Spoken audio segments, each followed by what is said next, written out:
Hello friends, welcome back. तो आज हम बात करते हैं कुछ कैलेथियास के बारे में। कैलेथियास जिसको हम मैरेंथेसी फैमिली से बिलोंग करते हैं और मैरेंथा प्लांट्स भी बोलते हैं और ये प्रेयर प्लांट के नाम से भी जानते हैं, क्योंकि इनके जो लीव्स होते हैं वो कुछ अपराइट मतलब सीधे खड़े हो जाते हैं रात में, और ऐसा लगता है जैसे इन्होंने हाथ जोड़े हुए हैं किसी प्रेयर में। और सुबह होते ही ये फिर से लाइट को लेने के लिए या लाइट की तरफ थोड़ा सा मूव करने के लिए अपने आप जो लीव्स हैं वो उनको अनफोल्ड कर देते हैं। तो इसलिए इनको प्रेयर प्लांट्स भी बोल देते हैं। और इनका बेस्ट पार्ट जो है इनका फोलिएज है। वैसे इनमें फ्लावर्स भी आते हैं, लेकिन फ्लावर्स इतने ब्यूटीफुल नहीं होते जितने इनका फोलिएज है। और फोलिएज में आपको बहुत सारी अच्छी वेरिएशन मिलेगी, जिसके कारण इनको हर एक गार्डनर अपने गार्डन में ऐड करना चाहता है, लेकिन इनको ग्रो करते वक्त कुछ प्रॉब्लम्स भी आती हैं। तो आज हम उन्हीं को डिस्कस करेंगे। और उस सबसे पहले हम डिस्कस करते हैं इसकी सनलाइट रिक्वायरमेंट्स। सनलाइट रिक्वायरमेंट्स में इनको सनलाइट डायरेक्ट बिल्कुल नहीं चाहिए, इनको ब्राइट इनडायरेक्ट सनलाइट चाहिए। तो ऐसा स्पॉट देखिए अपने गार्डन में जहाँ पे बिल्कुल डायरेक्ट धूप ना आती हो और जो आपकी जो सूरज की रोशनी है वो जस्ट छनी हुई भी नहीं, ऐसे कह लीजिए कि बिल्कुल वैसे सनलाइट एज इट इज़ इनके ऊपर बिल्कुल ना पड़े, लेकिन रोशनी इनको मिलती रहे, क्योंकि इनकी जो वेरिएशन है वो तभी अच्छे से बन पाएगी जब इनको एक ब्राइट इनडायरेक्ट स्पॉट मिलेगा जहाँ पे सनलाइट की रोशनी इनको मिलती रहे। सेकंड मेजर पॉइंट आता है ह्यूमिडिटी। डायरेक्ट सनलाइट आपने नहीं दी, लेकिन आपको इसको ह्यूमिडिटी बहुत ज़्यादा देनी है। ह्यूमिडिटी वो कैसे? क्योंकि ये जो इस रीजन से आए हैं वो है एक ट्रॉपिकल रीजन। ट्रॉपिकल रीजन में क्या होता है कि बहुत सारा एक डेंस फॉरेस्ट एरिया है, तो उसमें जो ट्रीज़ की कैनोपी बनती है तो उसमें बिल्कुल जो नीचे प्लांट्स होते हैं ये उनमें से एक हैं। और जब वो प्लांट्स की पूरी की पूरी छाया मिलती है तो ये अच्छे से नीचे सरवाइव कर सकते हैं, क्योंकि इनको डायरेक्ट सनलाइट नहीं मिल रही। और वहाँ पे ह्यूमिडिटी लेवल्स इतने ज़्यादा होते हैं कि ये इनके लिए बेस्ट कंडीशंस होती हैं सरवाइव करने के लिए, और वो वहाँ पे वाइल्डली ग्रो करते हैं। जैसे हम यहाँ पे एक ड्राई रीजन में, जैसे मैं चंडीगढ़ से बिलोंग करती हूँ, तो ये एक ड्राई रीजन है, तो यहाँ पे ह्यूमिडिटी लेवल सिर्फ रेनी सीजन में बहुत ज़्यादा अच्छे हो सकते हैं, लेकिन अदरवाइज़ देखा जाए तो ह्यूमिडिटी लेवल्स काफ़ी कम हो जाते हैं। तो इसमें हम इसको सर्वाइव कैसे कर सकते हैं? इसको हमें ह्यूमिडिटी प्रोवाइड करनी है। ह्यूमिडिटी हम कैसे प्रोवाइड कर सकते हैं? इनके 2-3 ऑप्शंस हैं कि एक तो जैसे आपने एक रीजन ढूंढ लिया जहाँ पे डायरेक्ट सनलाइट नहीं आ रही है, वहाँ पे प्लेस कर दिया, लेकिन वहाँ पे अब ड्राई एयर कॉन्स्टेंटली इनके पास घूम रही है, तो उसको हम कैसे अवॉइड कर सकते हैं कि इनके आसपास बहुत सारे अच्छे खासे प्लांट्स लगा दीजिए। उससे क्या होगा कि जो ह्यूमिडिटी इनको चाहिए वो प्रोवाइड हो जाएगी। वो कैसे? क्योंकि जब आसपास बहुत सारे प्लांट्स होंगे तो एक तो इवेपोरेशन के साथ कि सभी प्लांट्स में से इवेपोरेशन हो रही है तो वो ह्यूमिडिटी को बढ़ाएगा और टेम्परेचर काफ़ी कम हो जाएगा उस कंडीशंस में। तो इसलिए इन दोनों सिचुएशंस में ही ये बहुत अच्छे से सर्वाइव कर पाएगा। तो ये हो गया पहला। और सेकंड, अगर आप सपोज इसको अंदर प्लेस करना चाहते हैं, इंडोर प्लेस करना चाहते हैं, तो अगर आपने एक ब्राइट स्पॉट तो ढूंढ लिया, लेकिन इसको हमने एसी में बिल्कुल नहीं रखना, क्योंकि एसी हम जानते हैं कि वो तो ह्यूमिडिटी को कम करता है या मॉइस्चर को जो है वो एब्जॉर्ब करके बाहर निकालता है। तो एसी में बिल्कुल प्लेस नहीं करना, और इसके लिए आपको ह्यूमिडिफायर लाना पड़ेगा। ह्यूमिडिफायर लाने से आपको जो है ह्यूमिडिटी लेवल्स आप बढ़ा सकते हैं इस प्लांट के आसपास। और उसके बाद आप इसको प्लेस कर सकते हैं बाथरूम्स में, स्पेशली बाथरूम्स में, क्योंकि ह्यूमिडिटी लेवल्स बहुत ज़्यादा होते हैं, तो ये वहाँ पे बहुत अच्छे से सर्वाइव कर सकता है।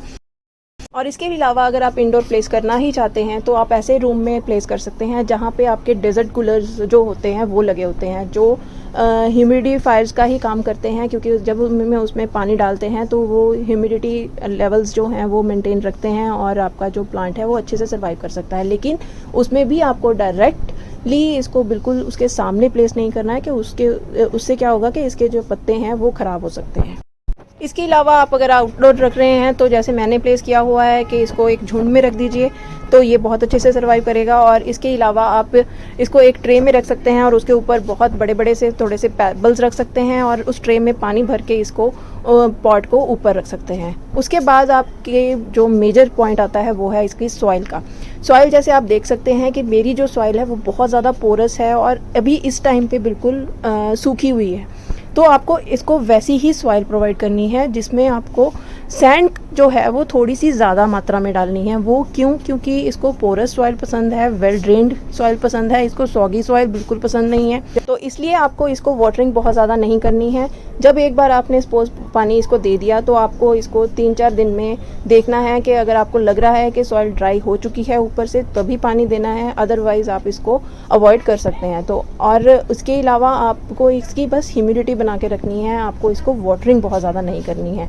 और पॉट के लिए मैं बोलूँगी कि इसको थोड़ा सा खुले मुंह वाला पॉट दीजिए, क्योंकि इसकी जो पप्स हैं वो अच्छे से निकल के आएंगे। अगर इसको आप थोड़ा सा बंद या एक छोटा सा पॉट दे देंगे तो थोड़ा सा इसको मूव होने में प्रॉब्लम आएगी। तो इसको चाहे शैलो पॉट दीजिए, लेकिन उसका जो मुंह है वो ऊपर से थोड़ा सा खुला होना चाहिए। और मिट्टी का पॉट हो तो बेस्ट है, अदरवाइज़ ये वैसे प्लास्टिक वाले पॉट में भी सर्वाइव करता है, जैसा कि आप ये वाला प्लांट दे सकते हैं। ये मेरा प्लास्टिक वाले पॉट में ही है। उसके बाद बात आती है प्रोपेगेशन की। तो प्रोपेगेशन जैसे कि आप देख सकते हैं कि ये नीचे से पप्स निकालता रहता है, जैसे कि स्नेक प्लांट निकालता है। साइड में इसके पप्स निकलते रहते हैं और इसको आप डिवाइड करके निकाल करके सेपरेट कर सकते हैं, जैसे कि हम फर्न्स को करते हैं। और इसमें जो है ये नोड से भी कहते हैं कि कट करके आप इसको ग्रो कर सकते हैं, लेकिन मैंने अभी तक इसको एक्सपीरियंस नहीं किया है। जब करूँगी तो मैं आपके साथ ज़रूर शेयर करूँगी।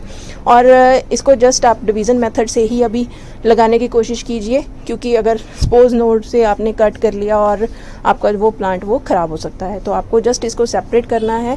नीचे से आप नाइफ़ से काट सकते हैं या फिर इसको पूरे रूट बॉल को निकाल के आप उसको सेपरेट कर सकते हैं। तो आप जैसे मर्ज़ी करना चाहें आप कर सकते हैं। और आपकी मैं जैसे मिट्टी उसमें दिखा रही थी मेरी पोरस थी, क्योंकि उसको मैंने थोड़ी सी देर पहले ही रिपोर्ट किया था। लेकिन इसकी मिट्टी जैसे अब बारिशों का पानी पड़ा हुआ था तो थोड़ी सी हार्ड हुई है, तो आपको इसकी गुड़ाई भी ज़रूर करते रहना है पोरस बनाने के लिए। और इसमें आप देखेंगे कि थोड़े से जो पत्ते हैं वो कई बार क्रिस्पी हो जाते हैं, बिल्कुल सूख जाते हैं, तो उसको जस्ट आपको कट करके निकाल देना है।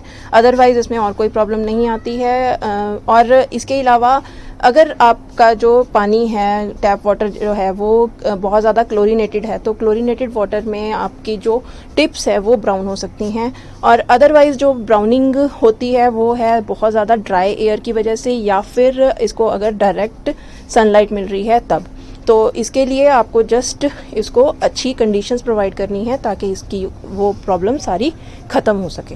फिर हमारे पास पॉइंट आता है फर्टिलाइजेशन का। फर्टिलाइजेशन उसको बहुत ज़्यादा नहीं चाहिए। जैसे हम साल में 2 बार जनरली सारे प्लांट्स को देते हैं फर्टिलाइज़र, तो वैसे ही दे सकते हैं वर्मी कंपोस्ट और जो भी आपके पास कायोडंग मैन्योर वगैरह है, तो इसको आप वैसे ही जैसे फेब या मार्च और जैसे अब सितंबर में एक बार आप सारे प्लांट्स को देंगे तो वैसे आप फर्टिलाइज़र्स इसको प्रोवाइड कर सकते हैं। तो बस फ्रेंड्स, इसी तरह से आप अपने कैलेथियास को अच्छे से मेंटेन कर सकते हैं और अच्छे से ग्रो कर सकते हैं, और ये सालों साल आपके पास बने रहेंगे और अपने गार्डन को ब्यूटीफाई करते रहेंगे। और इसके अलावा मैं ये एक चीज़ मेंशन करना चाहूँगी कि आप जब भी कोई प्लांट लेके आएँ तो उसकी सिर्फ एक वैरायटी लें, और उसमें भी मैं कहूँगी कि सबसे पहले उसमें आपको जो कम रेट में अवेलेबल हो उसको लेके आएँ, ताकि आपको जो एक कॉन्फिडेंस है वो अच्छे से डेवलप हो सके, और क्योंकि उस प्लांट की आपको कंडीशंस जो हैं वो अच्छे से समझ आए। और इससे क्या होगा कि आपका जो प्लांट है वो भी अच्छे से सर्वाइव कर सकेगा, क्योंकि आप उसको अच्छे से केयर कर सकेंगे। और इकट्ठे अगर प्लांट्स वो आप उसी वैरायटी के ले आएंगे तो कई बार होता है कि आपसे वो कंडीशंस मेंटेन नहीं होती हैं, तो आपके वो प्लांट्स जब ख़राब हो जाते हैं तो आपका कॉन्फिडेंस लूज़ हो जाता है। तो इसलिए आप हमेशा एक वैरायटी लेके आइए, जब आपके पास वो अच्छे से ग्रो होने लगे तो आप और एडिशंस कीजिए। तो बस फ्रेंड्स, इसी के साथ मैं इस वीडियो को एंड करती हूँ और मिलते हैं नेक्स्ट वीडियो में नेक्स्ट टॉपिक के साथ। तब तक के लिए बाय, टेक केयर।